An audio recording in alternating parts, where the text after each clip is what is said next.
Hello बच्चों। सो अभी मैं आपको बोलने जा रही हूँ व्हाट इज़ रेस्पिरेशन। रेस्पिरेशन क्या होता है? ओके। सो हम जब भी कुछ भी हम काम करते हैं, जो चलते हैं, कुछ भी काम करते हैं, तो उसके लिए हमको एनर्जी चाहिए। वो एनर्जी कहाँ से मिलती है? एनर्जी हमको फूड से मिलती है। वो फूड यूटिलाइज होता है, डाइजेशन होता है। डाइजेशन होने के बाद वो हमको सारे सेल में ट्रांसपोर्ट होते हैं। उसका न्यूट्रिएंट्स दैट इज़ ट्रांसपोर्ट सारे सेल में, हमारे बॉडी के सारे सेल में ट्रांसपोर्ट होता है। ट्रांसपोर्ट होने के बाद उससे एनर्जी का फॉर्मेशन होता है। सो प्लांट्स में भी, plants also get their food from by the process of photosynthesis. Already you know that photosynthesis, in the process of photosynthesis plant produces sugar. Okay, so from that sugar molecule that is also utilized to get energy. So respiration क्या है? What is respiration? Respiration ये होता है, it is a mechanism. Respiration is a mechanism.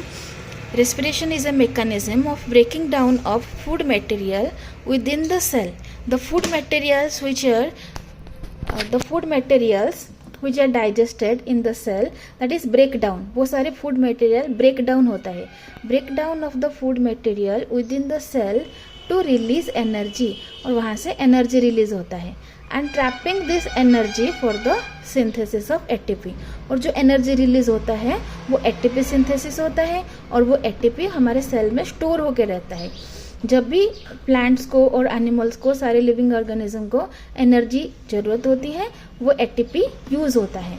Okay. So respiration एक process है जिसमें हमको nutrients, जो फूड हम जो खाते हैं, जो फूड का जो digested and product of digestion है, उसको न्यूट्रिएंट्स बोलते हैं. सो द न्यूट्रिएंट्स से एनर्जी रिलीज होता है. So respiration is the process of releasing of energy from the nutrients. Okay, and that energy is trapped in the form of ATP. So respiration, जैसे कि हम पढ़े थे, डाइजेशन एक complex process है, उसमें बहुत सारे एंजाइम्स हेल्प करते हैं. Same respiration is also a sequence of reaction. ये बहुत सारे स्टेप में आता है, उसका सिंगल स्टेप नहीं है, बहुत सारे स्टेप में आता है. So respiration is a sequence of reaction catalysed. उसको एंजाइम वो कार्बन कार्बन बॉन्ड को कैटालाइज्ड करते हैं. कैटालाइज्ड मतलब ब्रेक करते हैं by different enzymes, lead to breaking of carbon carbon bond. जो ग्लूकोज मॉलिक्यूल है वो C6H12O6 है. सो जो कार्बन कार्बन बॉन्ड है उसमें, उसको ब्रेक करते हैं. Of complex sugars through oxidation within the cell. Using oxygen, that sugar molecule is break and release energy.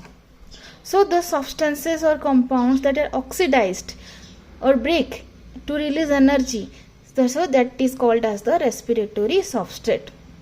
So हमारे बॉडी को और सारे लिविंग ऑर्गेनिज्म को, बॉडी को the main source of energy क्या है? ग्लूकोज है, जो कि एक 6 कार्बन मॉलिक्यूल है. उसका फॉर्मूला है C6H12O6, जो कि 6 कार्बन मॉलिक्यूल है. So this is the main energy source for living organism. So this is the main respiratory substrate. But fat, protein are also oxidized to release energy. Respiration क्या होता है? उसके लिए oxygen चाहिए. Okay. So oxidation of nutrients, पहले भी बोली हूँ मैं, respiration is the oxidation of nutrients. So oxygen की प्रेजेंस से न्यूट्रिएंट ब्रेक डाउन होता है, और ब्रेक होके उसमें से एनर्जी निकलती है. सो ये बहुत सारे स्टेप में आता है, उससे बहुत सारे एंजाइम्स भी का हेल्प करते हैं. So but respiration can takes place in the absence of oxygen also. जो कोई भी ऑर्गेनिज्म को अगर ऑक्सीजन नहीं मिलता है तो रेस्पिरेशन भी होता है. ओके. जैसे कि बैक्टीरिया, ईस्ट, हमारे मसल सेल्स, कभी कभी in the absence of oxygen respiration takes place. Some plants. Okay. So this type of respiration is called as the anaerobic respiration. Okay. So यार एनाएरोबिक रेस्पिरेशन में एक ही step होता है जिसको बोलते हैं glycolysis. Glycolysis is the only step of anaerobic respiration. अगर respiration with oxygen हो गया, अगर ऑक्सीजन के प्रेजेंस में कार्बन, जो कॉम्प्लेक्स कार्बोहाइड्रेट है, वो ब्रेक होके एनर्जी रिलीज हुआ, उसको बोलते हैं एरोबिक रेस्पिरेशन. ओके. वो सारी यूकैरियोट्स में होता है. ये सिर्फ ग्लाइकोलिसिस नहीं होता है, इसमें 2-3 स्टेप और होता है। जैसे कि ग्लाइकोलिसिस होने के बाद ऑक्सीडेटिव डीकार्बोक्सिलेशन होता है, टीसीए साइकिल होता है, इलेक्ट्रॉन ट्रांसपोर्ट चेन होता है एंड ऑक्सीडेटिव फॉस्फोरिलेशन भी होता है। Okay, and in aerobic respiration oxygen is the final electron acceptor.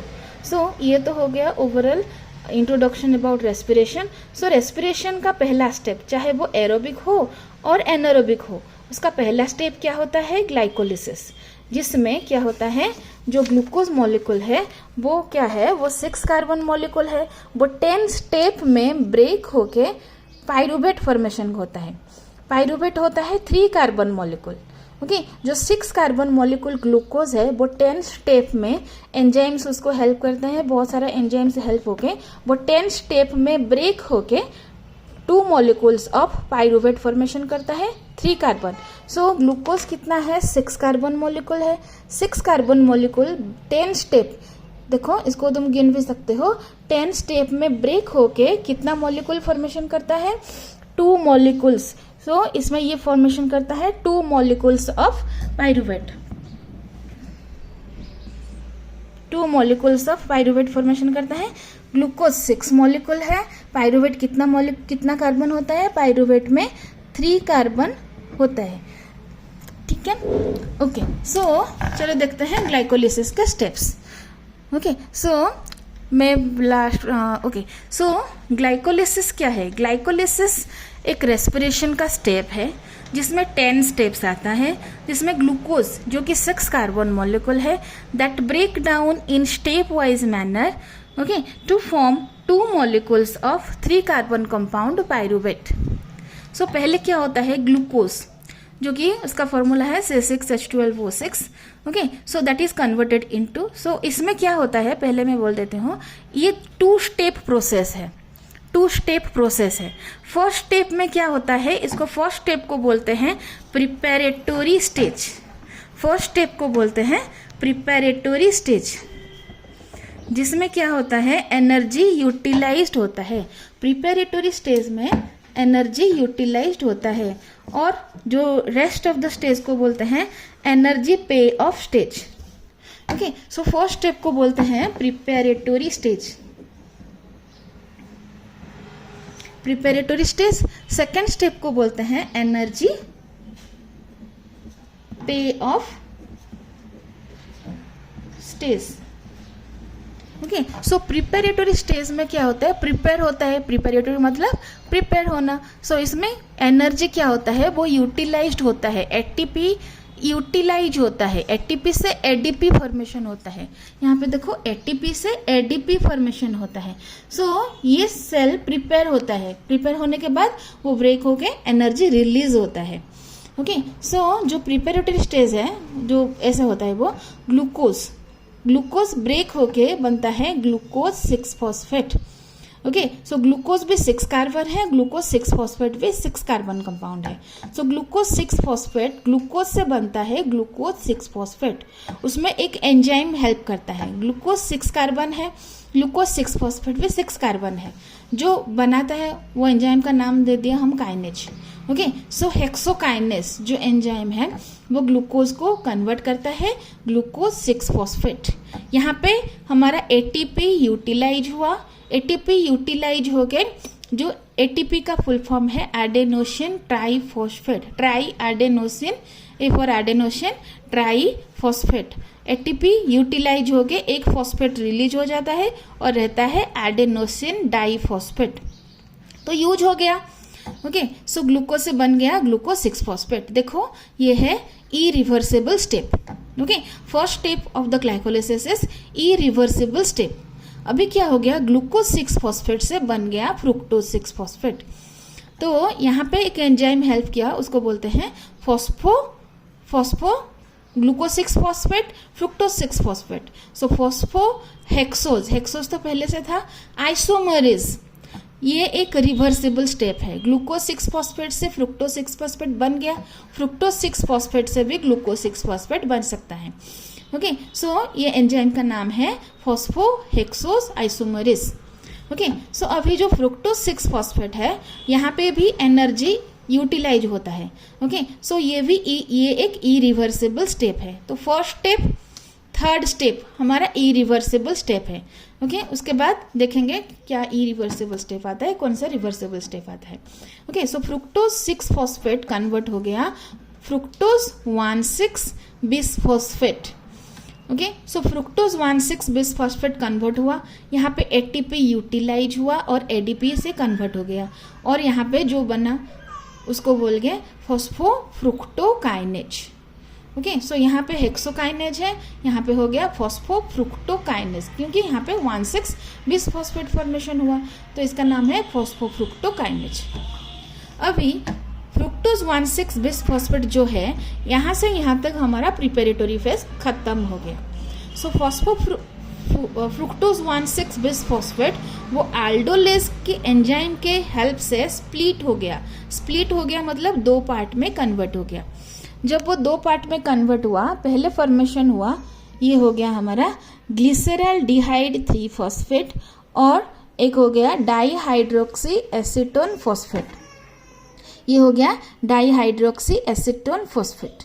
Okay, so fructose 1,6 bisphosphate जो कि था 6 कार्बन कंपाउंड, ये कन्वर्ट हो गया 2 कंपाउंड में, स्प्लिट हो गया 2 कंपाउंड में, 3 कार्बन कंपाउंड। ग्लिसरॉल्डिहाइड 3 फॉस्फेट भी 3 कार्बन कंपाउंड है, डाईहाइड्रोक्सी एसीटोन फॉस्फेट भी 3 कार्बन कंपाउंड है।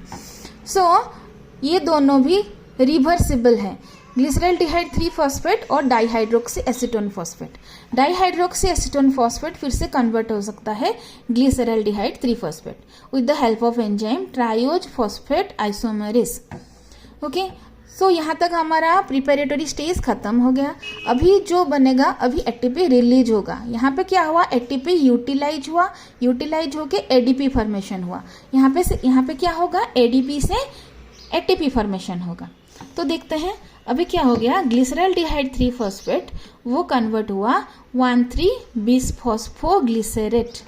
ओके, सो यहाँ पे एक inorganic Pi inorganic phosphate utilize होता है, और रिड्यूस्ड कोएंजाइम जो है कि NAD+ कन्वर्ट होके NADH+H+ में फॉर्मेशन होता है।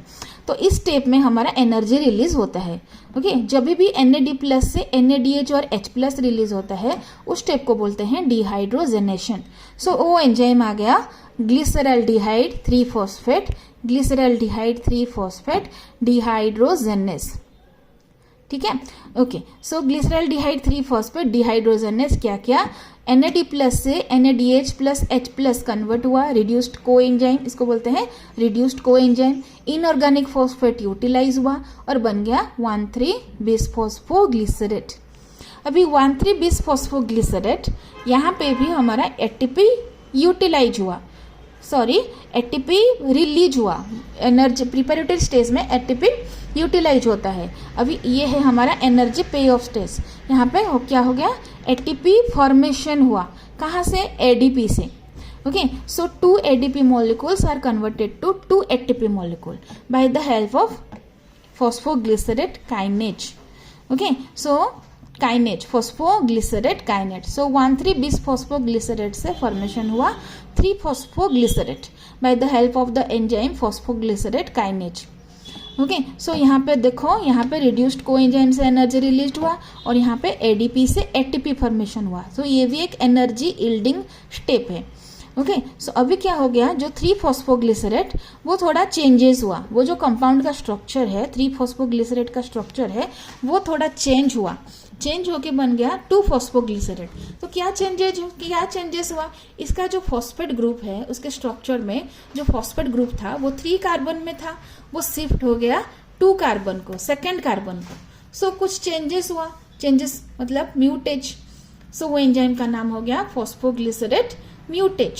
सो 3 फॉस्फोग्लिसरेट कन्वर्टेड टू 2 फॉस्फोग्लिसरेट। अभी 2 फॉस्फोग्लिसरेट से वाटर मॉलिक्यूल रिलीज हो गया and with the help of enzyme enolase it has converted into phosphoenol pyruvate. So phosphoenol pyruvate is a high energy yielding compound. So इसमें directly ATP formation होता है, ATP converted to ATP. Okay, so with the help of enzyme pyruvate kinase, इसमें magnesium ion और calcium ion भी help करते हैं। Okay, so phosphoenol pyruvate converted to pyruvate जो कि 3 कार्बन मॉलिक्यूल है and it is the end product of glycolysis. Okay, so ये तो हो गया overall step of glycolysis. Okay, so यहाँ से ग्लूकोज 1 6 बिस फॉस्फेट फॉर्मेशन हुआ, यहाँ तक एनर्जी हमारा यूटिलाइज हुआ है। देखो एटीपी से एडीपी, एटीपी से ADP, first step third step. Okay, ATP से एडीपी कन्वर्ट हुआ है। सो एटीपी एनर्जी है जो कि एनर्जी करेंसी है, वो यूटिलाइज हुआ है। ओके, सो इसको बोलते हैं प्रिपेरेटरी स्टेज। सो यहाँ पे हमारा कितना एटीपी यूटिलाइज हुआ, यहाँ पे 1 एटीपी यूटिलाइज हुआ और यहाँ पे 1 एटीपी यूटिलाइज हुआ। सो टोटल यहाँ पे 2 एटीपी यूज्ड हो गया। ओके, सो 2 एटीपी यूज्ड हो गया। चलो देखते हैं यहाँ पे कितना एनर्जी रिलीज हुआ। ओके, सो यहाँ पे तो एनर्जी रिलीज हुआ रिड्यूस्ड कोएंजाइम से, यहाँ पे 2 एटीपी रिलीज हुआ। ओके, सो इस प्रोसेस में हमारा 2 एटीपी, ये स्टेप में 2 एटीपी रिलीज हुआ। ओके, और देखो और कहाँ पे एटीपी रिलीज हुआ, लास्ट स्टेप में एटीपी रिलीज होता है, ये स्टेप में भी 2 एटीपी रिलीज हुआ। ओके, सो यहाँ पे 2 एटीपी यूज्ड हो गया था, यहाँ पे 2 एटीपी रिलीज हो गया। सो यहाँ पे जितना लॉस हुआ था इसको ये फुलफिल कर लिया। टोटल गेन कितना हुआ ग्लाइकोलिसिस में, टोटल गेन हुआ 2 एटीपी और NADH plus H plus. Okay, यहाँ पे भी एनर्जी फॉर्मेशन हुआ है। सो ग्लाइकोलिसिस में NADH plus H plus 1 formation हुआ और 2 एटीपी फॉर्मेशन हुआ। ओके, सो ग्लाइकोलिसिस क्या है, 10 step catalysed enzyme catalysed reaction है जिसमें ग्लूकोज 10 स्टेप में ब्रेक होके 2 molecules of 3 carbon compound pyruvate formation करता है, पायरुविक एसिड और पायरुवेट फॉर्मेशन करता है। ओके, जिसमें 2 एटीपी गेन होता है, टोटल ओवरऑली रिलीज होता है और NADH plus H plus release होता है। ओके, सो ग्लाइकोलिसिस एरोबिक रेस्पिरेशन में भी होता है, एनारोबिक रेस्पिरेशन में भी होता है। Okay, thank you.